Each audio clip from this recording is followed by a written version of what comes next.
खेल है जिसने उसी रात को आश्रम रूपी पिंजरे में दोनों को बंद कर रखा है। और ऐसे ही सवेरा हो गया। जैसे किसी बहेलिये के द्वारा एक पिंजरे में रखे जाने पर भी चतुर रात को संयोग नहीं होता, वैसे ही भरद्वाज जी की आज्ञा से रात भर भोग सामग्रियों के साथ रहने पर भी भरत जी ने मन से भी उनका स्पर्श तक नहीं किया। प्रातःकाल भरत जी ने तीर्थराज में स्नान किया और समाज सहित मुनि को सिर नवाकर और ऋषि की आज्ञा तथा आशीर्वाद और सिर चढ़ाकर दंडवत करके बहुत विनती की। तदंतर रास्ते की पहचान रखने वाले लोगों, कुशल पथ प्रदर्शकों के साथ सब लोगों को लिए हुए भरत जी चित्रकूट लगाए चले। भरत जी राम तथा गुरु के हाथ में हाथ दिए हुए ऐसे जा रहे हैं मानो साक्षात प्रेम ही शरीर धारण किए हुए हो। न तो उनके पैरों में जूते और न ही सिर पर छाया। उनका प्रेम नियम, व्रत और धर्म निष्कपट सच्चा एवं सखा निषाद राज लक्ष्मण जी, श्री रामचंद्र जी और सीता जी के रास्ते को बातें पूछते और वह कोमल वाणी से कहता, श्री राम जय राम जय जय राम। श्री राम जी के ठहरने की जगह और वृक्षों को देखकर उनके हृदय में प्रेम रोके नहीं रुकता। भरत जी की यह दशा देखकर देवता फूल बरसाने लगे। पृथ्वी कोमल हो गई और मार्ग मंगल का मूल बन गया। बादल छाया किए जा रहे हैं, सुख देने वाली सुंदर हवा बह रही है। भरत जी के जाते समय मार्ग जैसा सुखदायक हुआ, वैसा ही रामचंद्र जी को भी नहीं हुआ था। रास्ते में असंख्य जड़ चेतन जीव थे। उनमें से जिनको प्रभु श्री रामचंद्र जी ने देखा था, जिन्होंने प्रभु श्री रामचंद्र जी को देखा, वे सब उसी समय परम पद के अधिकारी हो गए। परंतु अब भरत जी के दर्शन तो उनका भाव जन्म मरण रूपी रोग मिटा ही दिया। श्री राम दर्शन से तो वे परम पद के अधिकारी ही हुए थे, परंतु भरत दर्शन से उन्हें वह परम पद प्राप्त हो गया। भरत जी के लिए कोई बड़ी बात नहीं है, जिन्हें श्री राम जी स्वयं अपने मन में स्मरण करते रहते हैं। जगत में जो भी मनुष्य एक बार राम कह लेते हैं वे भी तारने वाले हो जाते हैं। फिर भरत जी श्री रामचंद्र जी के प्यारे तथा उनके छोटे भाई ठहरे, तब भला उनके लिए मार्ग मंगल सुखदायक कैसे न हो। सिद्ध साधु और श्रेष्ठ मुनि ऐसा कह रहे हैं और भरत जी को देखकर हृदय में हर्ष लाभ करते हैं। भरत जी के इस प्रेम के प्रभाव को देखकर देवराज इंद्र को सोच हो गया कि कहीं इनके प्रेम बस राम जी लौट न जाएं और हमारा बना बनाया काम बिगड़ जाए। संसार भले के लिए भला और बुरे के लिए बुरा है। मनुष्य जैसा आप होता है, जगत वैसा ही दिखता है। उसने गुरु बृहस्पति जी से कहा, है प्रभु वही उपाय कीजिए जिससे श्री रामचंद्र जी और भरत जी की भेंट ही न हो। श्री राम जय राम जय जय राम। श्री रामचंद्र जी संकोची और प्रेम के वश हैं और भरत जी प्रेम के समुद्र हैं। बनी बनाई बात बिगड़ना चाहती है, इसलिए कुछ छल ढूंढकर इसका उपाय कीजिए। इंद्र के वचन सुनते ही देवगुरु बृहस्पति मुस्कुराए। उन्होंने 1000 नेत्रों वाले इंद्र को ज्ञान रूपी नेत्रों से रहित मूर्ख समझा और कहा, हे देवराज, माया के स्वामी श्री रामचंद्र जी के सेवक के साथ कोई माया करता है तो वह उलटकर अपने ही ऊपर आ पड़ती है। उस समय पिछली बार तो श्री रामचंद्र जी का रुख जानकर कुछ किया था, परंतु इस समय कुचाल करने से हानि ही होगी। हे देवराज, श्री रघुनाथ जी का स्वभाव सुनो। वे अपने प्रति किए हुए अपराध से कभी रुष्ट नहीं होते, पर जो कोई उनके भक्तों का अपराध करता है वह श्री राम की क्रोधाग्नि में जल जाता है। लोक और वेद दोनों में इतिहास कथा प्रसिद्ध है। इस महिमा को दुर्वासा जी जानते हैं। सारा जगत श्री राम को जपता है। वह श्री राम जी जिनको जपते हैं उन भरत जी के समान श्री रामचंद्र जी का प्रेमी कौन होगा। हे देवराज, रघुकुल श्रेष्ठ श्री रामचंद्र जी के भक्त का काम बिगाड़ने की बात मन में भी मत लाइए। ऐसा करने से लोक में अपयश और परलोक में दुख होगा और शोक का सामान दिनों दिन बढ़ता ही चला जाएगा। श्री राम जय राम जय जय राम। हे देवराज, हमारा उपदेश सुनो। श्री राम जी को अपना सेवक परम प्रिय है। वे अपने सेवक की सेवा से सुख मानते हैं और सेवक के साथ वैर करने से बड़ा भारी वैर मानते हैं। यद्यपि वे सम हैं, उनमें न राग है न रोष है और न वे किसी का पाप पुण्य और गुण दोष ही ग्रहण करते हैं। उन्होंने विश्व में कर्म कोई प्रदान कर रखा है, जो जैसा करता है वैसा ही फल भोगता है। तथापि वे भक्त और अभक्त के हृदय के अनुसार सम और विषम व्यवहार करते हैं। भक्त को प्रेम से गले लगा लेते हैं और अभक्त को मार कर तार देते हैं। गुण रहित, निर्लेप, मान रहित और सदा एक रस भगवान श्री राम भक्त के प्रेम बस इस सगुण हुए हैं। श्री राम जी सदा अपने सेवकों भक्तों की रुचि रखते आए हैं। वेद पुराण, साधु और देवता इसके साक्षी हैं। ऐसा हृदय में जानकर कुटिलता छोड़ दो और भरत जी के चरणों में सुंदर प्रीति करो।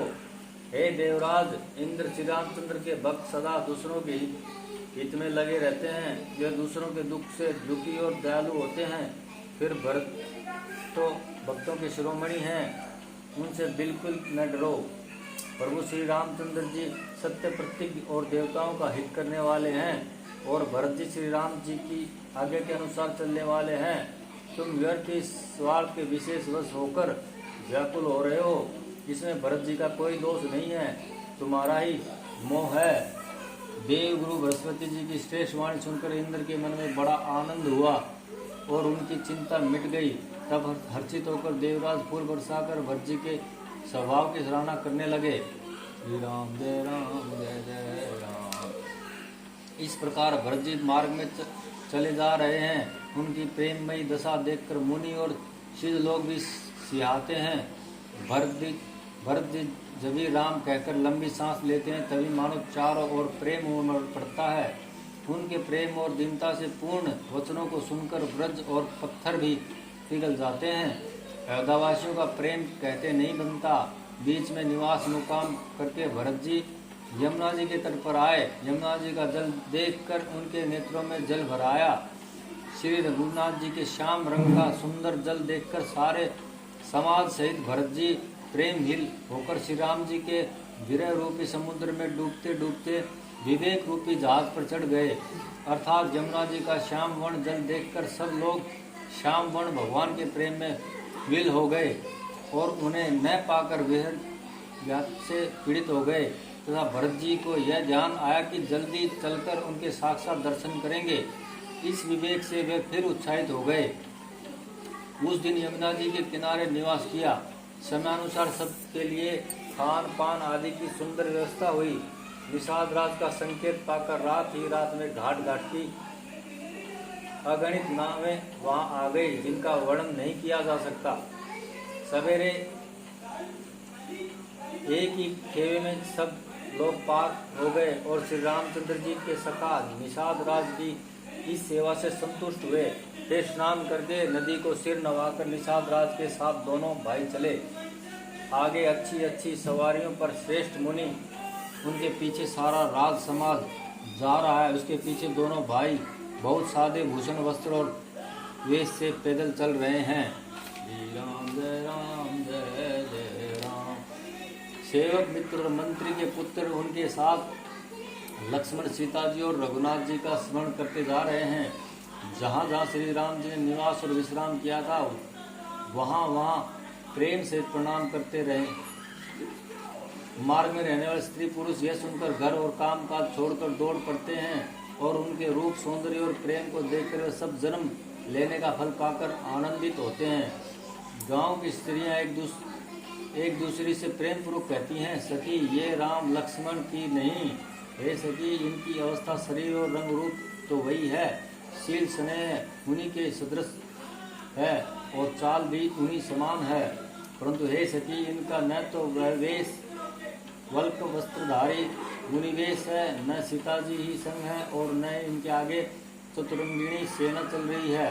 फिर इनके मुख प्रसन्न नहीं है, इनके मन में खेद है। हे सखी इसी भेद के कारण संदेह होता है। उसका तर्क युक्ति अन्य स्त्रियों के मन भाया। सब कहती हैं कि इसके समान सयानी चतुर कोई नहीं है। उसकी सराहना करके और तेरी वाणी सत्य है। इस प्रकार उसका सम्मान करके दूसरी स्त्री मीठे वचन बोली। श्री राम जी के राज तिलक का आनंद जिस प्रकार भंग हुआ था, वह सब कथा प्रसंग प्रेम पूर्वक कहकर फिर वह भाग्यवती स्त्री श्री भरत जी की शील, स्नेह और स्वभाव की सराहना करने लगी। वह बोली, देखो यह भरत जी पिता के दिए हुए राज्य को त्याग कर पैदल चलते और फलाहार करते हुए श्री राम जी को मनाने के लिए जा रहे हैं। इनके समान आज कौन है? भरत जी का भाई पना भक्ति और इनकी आचरण कहने और सुनने से दुख और दोषों को हरने वाले हैं। हे सखी, उनके संबंध में जो कुछ भी कहा जाए वह थोड़ा है। श्री रामचंद्र जी के भाई ऐसे क्यों ना हो? छोटे भाई शत्रुघ्न सहित भरत जी को देखकर हम सब भी आज धन्य बड़ भागिनी स्त्रियों की गिनती में आ गई। इस प्रकार भरत जी के गुण सुनकर और उनकी दशा देखकर स्त्रियां पछताती हैं और कहती हैं, यह पुत्र केकई जैसे माता के योग्य नहीं है। कोई कहती है, इसमें रानी का भी दोष नहीं है, यह सब विधाता ही है का किया है जो हमारे अनुकूल है। कहाँ तो हम लोग और वेद दोनों की विधि मर्यादा से हीन कुल और करतूत दोनों से मलिन स्त्रियां जो बुरे देश, जंगली प्रांत और बुरे गांव में बसती हैं और स्त्रियां में भी नीच स्त्रियां हैं। और कहाँ यह महान पुण्यों का परिणाम स्वरूप इनका दर्शन ऐसे ही आनंद और आश्चर्य गांव गांव में हो रहा है, मानो मरुभूमि में कल्प वृक्ष उग गया हो। भरत जी का स्वरूप देखते ही रास्ते में रहने वाले लोगों के भाग्य खुल गए, मानो देवयोग से शिलदीप बसने वाले को तीर्थ प्रयाग सुलभ हो गया हो। इस प्रकार अपने गुणों सहित श्री रामचंद्र जी के गुणों की कथा सुनते और श्री रघुनाथ जी को स्मरण करते हुए भरत जी चले जा रहे हैं। वे तीर्थ देखकर स्नान और मुनियों के आश्रम तथा देवताओं के मंदिर देखकर प्रणाम करते हैं और मन ही मन यह वरदान मांगते हैं कि श्री सीताराम जी के चरण कमलों में प्रेम हो। मार्ग में भील, कोल आदि वनवासी तथा वानप्रस्थ ब्रह्मचारी सन्यासी और विक्त मिलते हैं। उनमें से किससे प्रणाम करके पूछते हैं कि लक्ष्मण जी, श्री राम जी और जानकी जी की किस वन में हैं। वे प्रभु के सब समाचार कहते हैं और भरत जी को देखकर जन्म का फल पाते हैं। जो लोग कहते हैं कि हमने उनको कुशलपूर्वक देखा है, उनको ये श्री राम लक्ष्मण के समान ही प्यार मानते हैं। इस प्रकार सबसे सुंदर वाणी से पूछते हैं और श्री राम जी के वनवास की कहानी सुनते जाते हैं। उस दिन वही ठहरकर दूसरे दिन प्रातःकाल ही श्री रघुनाथ जी का स्मरण करके चले।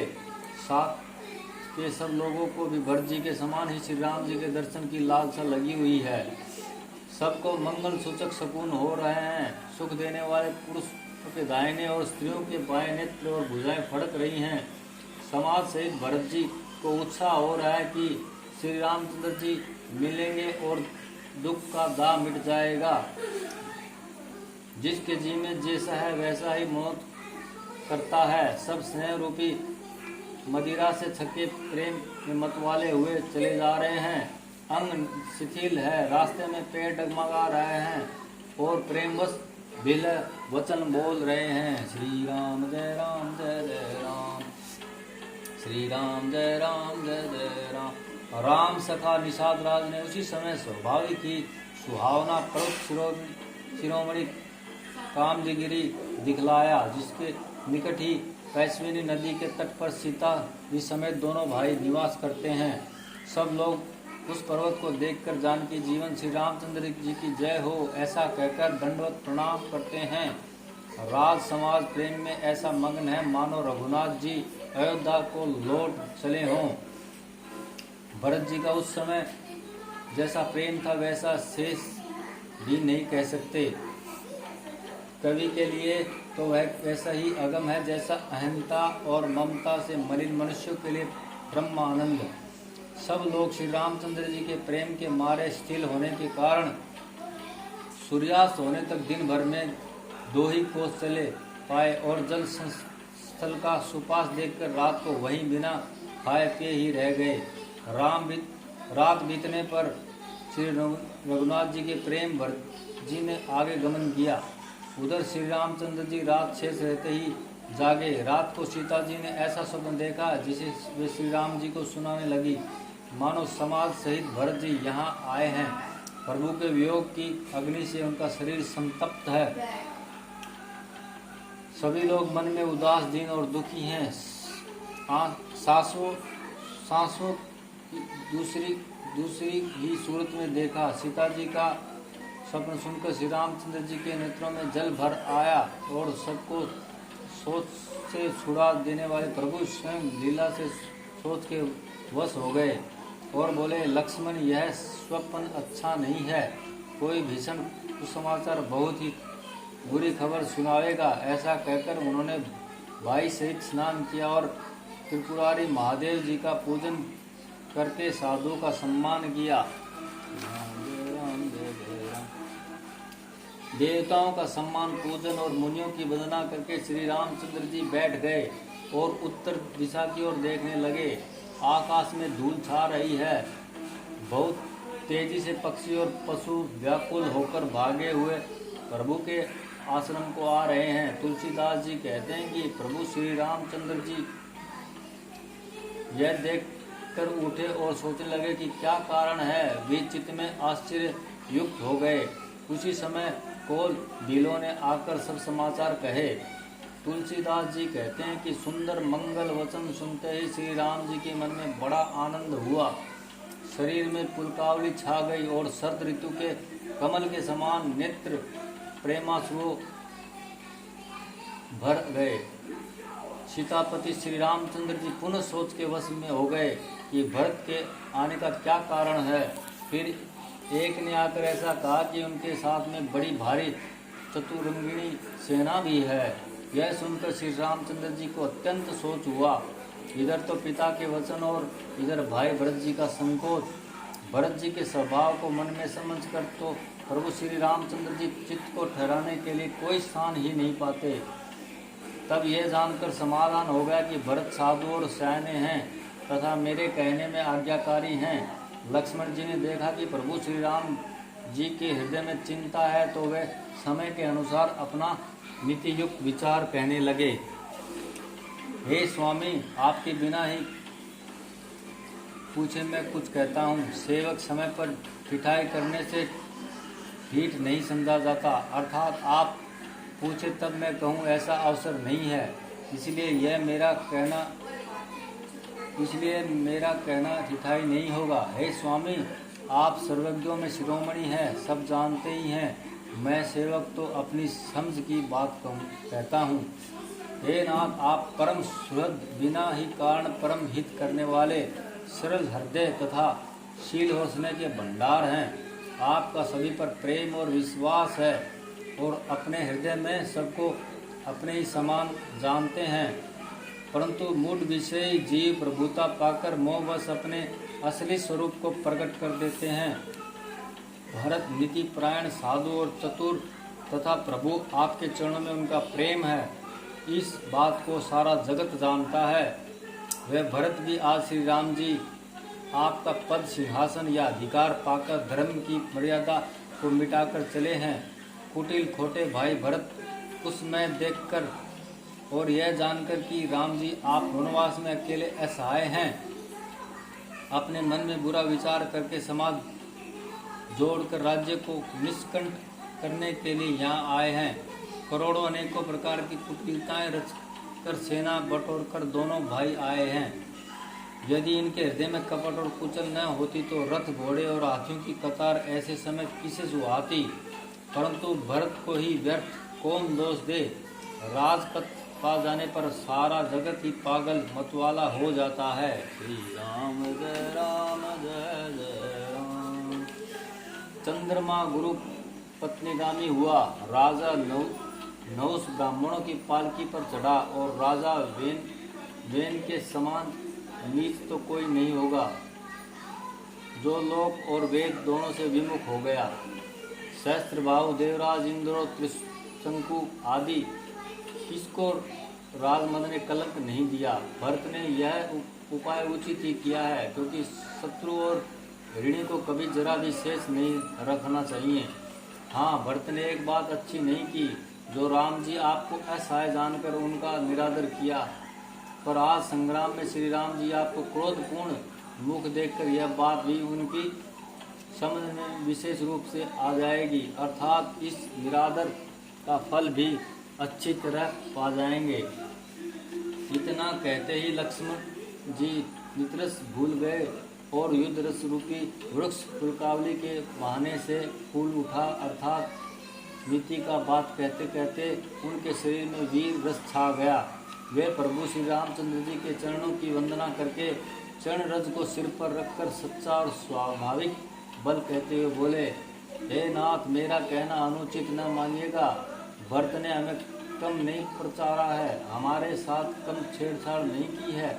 आखिर कहाँ तक सहा जाए और मन मारे रहा जाए, जब स्वामी हमारे साथ हैं और धनुष हमारे हाथ में है।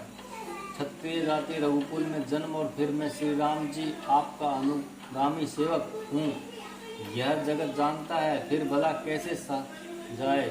धूल के समान नीच कौन है, परंतु वह भी लात मारने पर सिर ही चढ़ती है। यूं कहकर लक्ष्मण जी ने उठकर हाथ जोड़कर आज्ञा मांगी, मानो वीर रस सोते से जाग उठा हो। सिर पर जटा बांधकर कमर में तरकस कस लिया और धनुष को सजकर तथा बाण को हाथ में लेकर कहा, आज मैं श्री राम आपका सेवक होने का यश लूं और भरत को संग्राम में शिक्षा दूं। श्री रामचंद्र जी आपके निरादर का फल पाकर दोनों भाई भरत शत्रुघ्न रणश्या पर सोए। अच्छा हुआ जो सारा समाज आकर एकत्र हो गया। आज मैं पिछला सब क्रोध प्रकट करूंगा। जैसे सिंह हाथियों के झुंड को कुचल डालता है और बाज जैसे लेवे को लपेट में ले लेता है, वैसे ही भरत को सेना समेत और छोटे भाई सहित तिरस्कार करके मैदान में पछाड़ दूंगा। यदि शंकर जी भी आकर उनकी सहायता करे तो भी मुझे राम जी की सौगंध है, मैं उन्हें युद्ध में अवश्य मार डालूंगा, छोड़ूंगा नहीं। लक्ष्मण जी को अत्यंत क्रोध से तमतमाया हुआ देखकर उनकी प्रामाणिक सत्य सौगंध सुनकर सब लोग भयभीत हो जाते हैं और लोकपाल घबरा कर भागना चाहते हैं। सारा जगत भय में डूब गया। तब लक्ष्मण जी के अपार बाहुबल की प्रशंसा करती हुई आकाश में वाणी हुई, हे तात, तुम्हारे प्रताप और प्रभाव को कौन कह सकता है और कौन जान सकता है। परंतु कोई भी काम हो उसे उचित खूब समझ कर किया जाए तो सब कोई अच्छा ही कहते हैं। वेद और विधान कहते हैं कि जो बिना विचारे जल्दी में किसी काम को करके पीछे पछताते हैं वे बुद्धिमान नहीं हैं। देववाणी सुनकर लक्ष्मण जी सकुचा गए। श्री रामचंद्र जी और सीता जी ने उनका आदर के साथ सम्मान किया और कहा, हे तात, तुमने बड़ी सुंदर नीति कही है। हे भाई, राज्य का मद सबसे कठिन मद है। जिन्होंने साधुओं की सभा का सेवन सत्संग नहीं किया वे ही राजा राज मदरूपी मदिरा का आचमन करते हैं, पति ही मतवाले हो जाते हैं। हे लक्ष्मण सुनो, भरत श्री का उत्तम पुरुष ब्रह्मा की सृष्टि में न तो है कहीं सुना है न देखा ही गया है। अयोध्या के राज्य की तो बात ही क्या है। ब्रह्मा विष्णु और महादेव का पद पाकर भी भरत को राज्य का मद नहीं होने का क्या कभी कांजी बूंदों से सिर समुद्र नष्ट हो सकता है, फट सकता है। अंधकार चाहे तरुण सूर्य को निगल जाए, आकाश चाहे बादलों में समाकर मिल जाए, गो के खुर इतने जल में अगस्त्य जी डूब जाएं और पृथ्वी चाहे अपनी स्वाभाविक क्षमा सहनशीलता को छोड़ दे, मच्छर की फूंक से चाहे सुमेरु उड़ जाए, परंतु हे भाई, भरत को राग मद कभी नहीं हो सकता। हे लक्ष्मण, मैं तुम्हारी शपथ और पिताजी की सौगंध खाकर कहता हूँ, भरत के समान पवित्र और उत्तम भाई संसार में नहीं है। श्री राम जय राम जय जय राम। हे तात, गुण रूपी दूध और अवगुण रूपी जल को मिलाकर विधाता इस दृश्य प्रपंच जगत को रचता है, परंतु भरत ने सूर्यवंशी रूपी तालाब में हंस रूप जन्म लेकर गुण और दोष का विभाग कर दिया है, दोनों को अलग कर दिया है। गुरु रूपी दूध को ग्रहण कर और अवगुण रूपी जल को त्याग कर भरत ने अपने यश से जगत में उजियाला कर दिया है।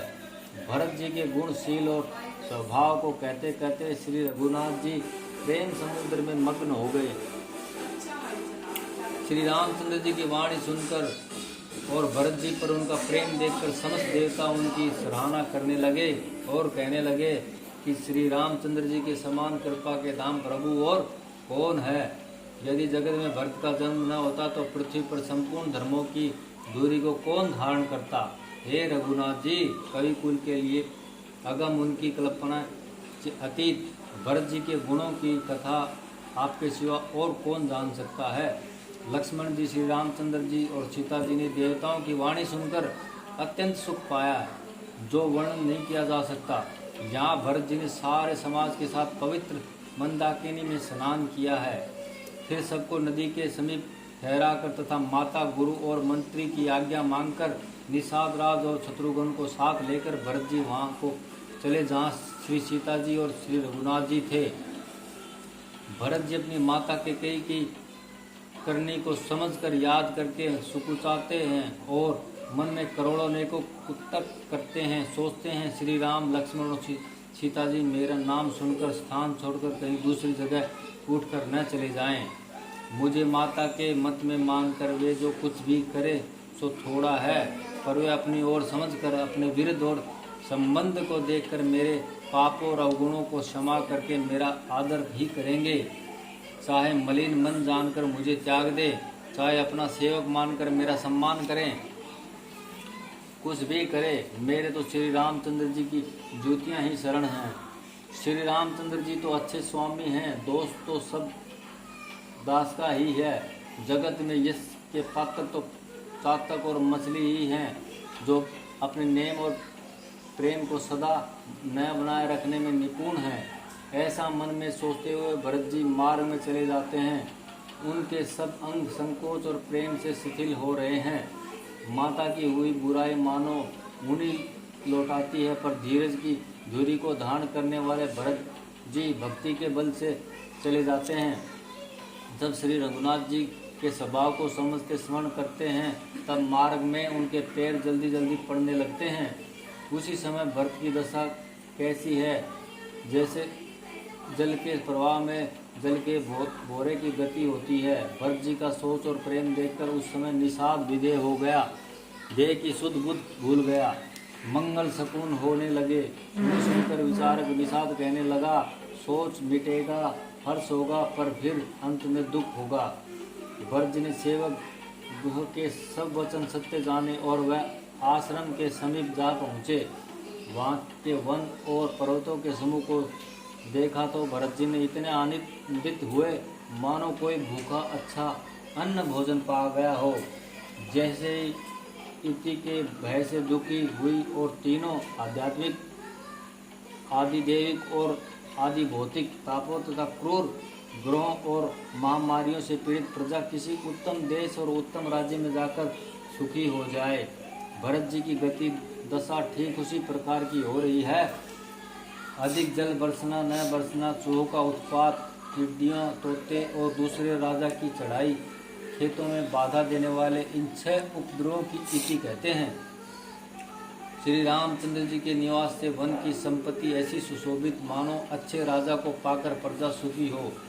सुहावना वन ही पवित्र देश, विवेक उसका राजा है और वैराग्य मंत्री है। श्री राम जय राम जय जय राम। यम, अहिंसा, सत्य, असत्य, ब्रह्मचर्य और अपरिग्रह तथा नियम, सोच, संतोष, तप, स्वाध्याय और ईश्वर प्रणिधान योद्धा है।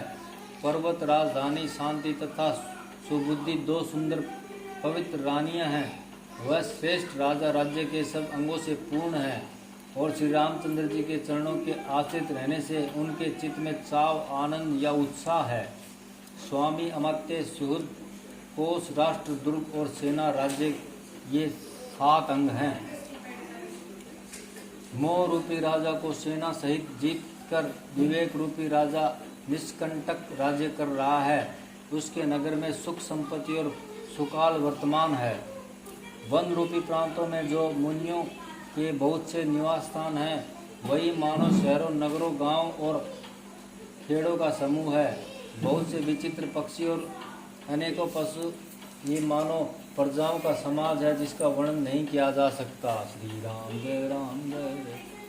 गेंडा, हाथी, सिंह, बाघ, सुअर, भैंसे और बैलों को देखकर राजा के साज को सराहते ही बनता है। ये सब आपस का वैर छोड़कर जहाँ तहाँ एक साथ उतरते हैं। यही मानव तुरंगिणी सेना है। पानी के झरने झर रहे हैं और मत वाले हाथी चिंगाड़ रहे हैं।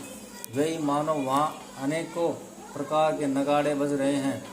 चकवा, चकोर, पपीहा, तोता तथा कोयले के समूह और सुंदर हंस प्रसन्न मन से कूद रहे हैं।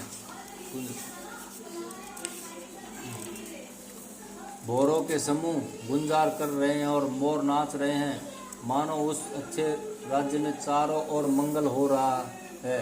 बेल, वृक्ष, तृण, सब फल और फूलों से युक्त सारा समाज आनंद और मंगल का मूल बन रहा है।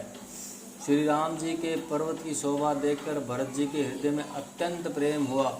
जैसे तपस्वी नियम की समाप्ति होने पर तपस्या फल पाकर सुखी होता है। बोल सियावर रामचंद्र की जय।